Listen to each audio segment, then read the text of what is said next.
పహల్గామ్ ఉగ్రదాడికి భారత్ ప్రతీకారం తీర్చుకుంది. అర్ధరాత్రి దాటిన తర్వాత పాకిస్తాన్లో 9 ఉగ్రవాద శిబిరాలపై భీకరంగా విరుచుకుపడింది.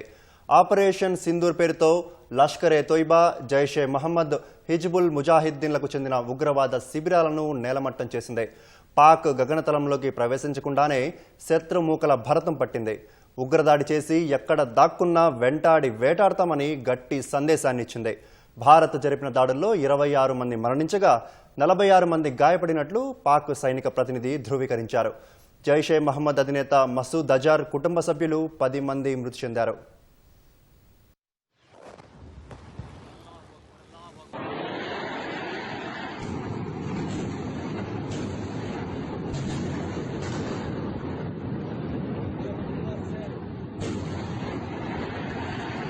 పహల్గాంలో 26 మంది అమాయక పర్యాటకుల్ని పొట్టన పెట్టుకున్న ఉగ్రవాద దాడికి ప్రతీకారంగా పాకిస్తాన్పై భారత్ మెరుపు దాడులకు దిగింది. ఆపరేషన్ సింధూర్ పేరుతో పాక్ సహా పీఓకేలోని 9 ముష్కర స్థావరాలపై విరుచుకుపడింది. ప్రధాని నరేంద్ర మోదీ స్వయంగా ఆపరేషన్ సింధూర్ పేరును ప్రతిపాదించారు. బుధవారం తెల్లవారుజామున 1:05 నుంచి 1:30 మధ్య వాయుసేన, సైన్యం సంయుక్తంగా విరుచుకుపడ్డాయి. వారికి నావికాదళం కూడా సహకారం అందించినట్లు తెలుస్తోంది. మెరుపు దాడులు చేసినట్లు 1:44 సామాజిక మాధ్యమం ఎక్స్లో సైన్యం పోస్ట్ చేసింది.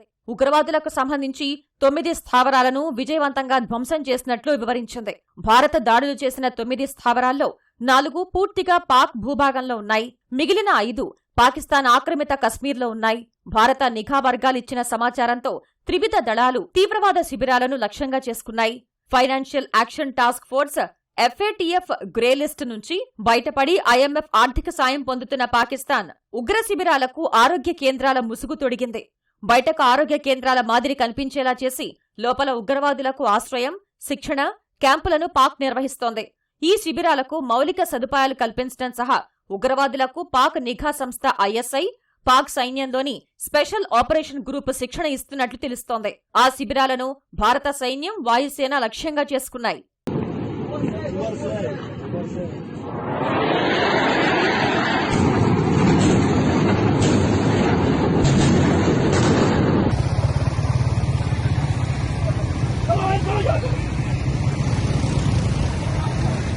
కోట్లీ, బహవల్పూర్, మురీద్కే, ముజఫరాబాద్, చాకమ్రూ, గుల్పూర్, భీంబర్, సియాల్కోట్పై భారత్ మెరుపు దాడులు చేసింది. లష్కరే తోయిబా, జైషే మహమ్మద్, హిజ్బుల్ ముజాహిద్దీన్ స్థావరాలను వాయుసేన, సైన్యం లక్ష్యంగా చేసుకున్నాయి. త్రివిధ దళాలు అత్యంత సమన్వయంతో నిర్వహించిన ఆపరేషన్ సింధూర్ కోసం భారత్ అమ్ముల పొదిలో నుంచి ఆధునిక ఆయుధాలను బయటకు తీశాయి.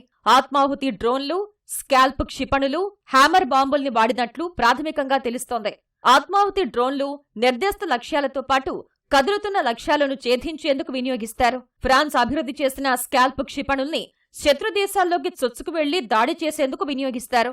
బలంగా నిర్మించిన బహుళ అంతస్తుల భవనాలు, బంకర్లను ధ్వంసం చేసేందుకు హ్యామర్ బాంబుల్ని వినియోగిస్తారు. తాజాగా ఆపరేషన్ సింధూర్లో 9 ఉగ్ర స్థావరాలను నేలమట్టం చేసేందుకు వేర్వేరు ప్రదేశాల నుంచి ఏకకాలంలో దాడులు నిర్వహించారని సమాచారం.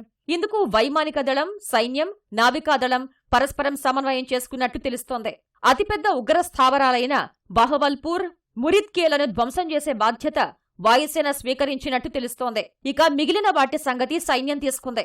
నౌకాదళం తన నిఘా వ్యవస్థలైన P-8I విమానాలు, MQ-9 డ్రోన్లతో సహకారం అందించినట్లు నిపుణులు భావిస్తున్నారు. అయితే పాకిస్తాన్ గగనతలంలోకి వెళ్లకుండానే భారత సేనలు ఉగ్ర శిబిరాలను నేలమట్టం చేశాయి.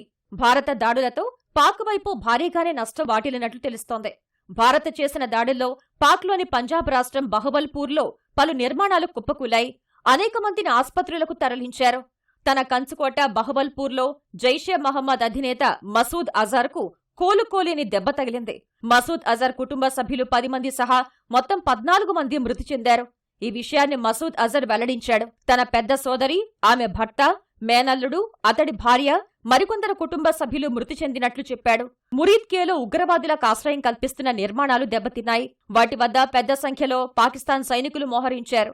అనేక అంబులెన్స్లు కనిపించాయి. భారత దాడుల తర్వాత కొన్ని గంటల పాటు తమ గగనతలాన్ని మూసివేస్తున్నట్లు పాక్ ప్రభుత్వం ప్రకటించింది. పంజాబ్ రాష్ట్రంలో ఎమర్జెన్సీ ప్రకటించారు. అన్ని విద్యా సంస్థల్ని మూసివేశారు. పహల్గాం ఉగ్రదాడిపై ప్రతిస్పందించే హక్కు మేరకే తీవ్రవాదుల మౌలిక సదుపాయాలను నిర్వీర్యం చేసినట్లు భారత్ ప్రకటించింది.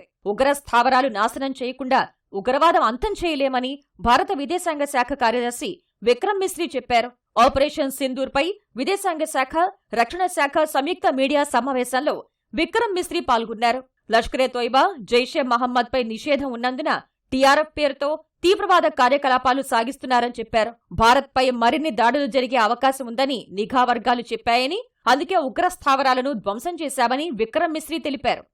Despite a fortnight having passed since the attacks, there has been no demonstrable step from Pakistan to take action against the terrorist infrastructure on its territory or on territory under its control.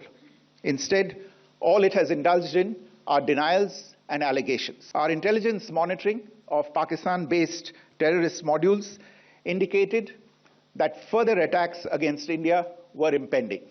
There was thus a compulsion both to deter and to preempt. Earlier this morning, as you would be aware, India exercised its right to respond and preempt as well as deter more such cross-border attacks. These actions were measured, non-escalatory, proportionate and responsible. They focused on dismantling the terrorist infrastructure and disabling terrorists likely to be sent across to India. You would also recall that the Security Council on 25th April 2025 had issued a press statement on the Pahalgam terror attack, underlining, and I quote, the need to hold perpetrators, organizers, financiers and sponsors of this reprehensible act of terrorism accountable and bring them to justice, unquote.